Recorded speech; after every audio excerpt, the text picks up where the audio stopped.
Civil और अस्करी क़यादत ने बलूचिस्तान को करप्शन से पाक करने का फैसला कर लिया। कोयटा में प्रेस कॉन्फ्रेंस करते हुए निगरान वज़ीर इत्तलात बलूचिस्तान जान अचकज़ई ने आगाह किया कि गुज़िश्ता रोज़ सूबाई एपेक्स कमेटी के इजलास में करप्शन के मुर्तकिब अफराद को निशानी इबरत बनाने का फैसला किया गया। आर्मी चीफ ने भी वाज़ेह किया कि करप्शन दहशतगर्दी से ज़्यादा ख़तरनाक है।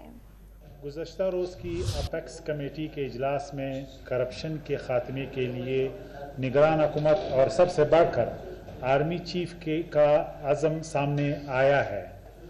करप्शन करने वालों को इबरत का निशाना बना दिया जाएगा।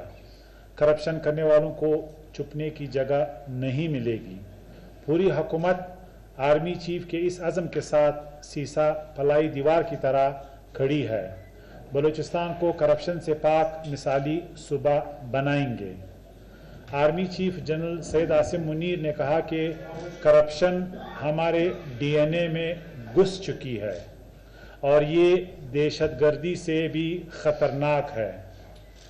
उन्होंने खबरदार किया कि अगर इस लानत को ख़त्म ना किया गया तो बहुत ज़्यादा नुकसान होगा। वज़ीर आज़म अनवर अल हक काकड़ की निगरान हुकूमत ने माजी में होने वाले बदउनवानियों और लूट मार के बड़े पैमाने पर तहकीकात करने और आइंदा हुकूमत के लिए ब्लू प्रिंट बनाने का फैसला किया है।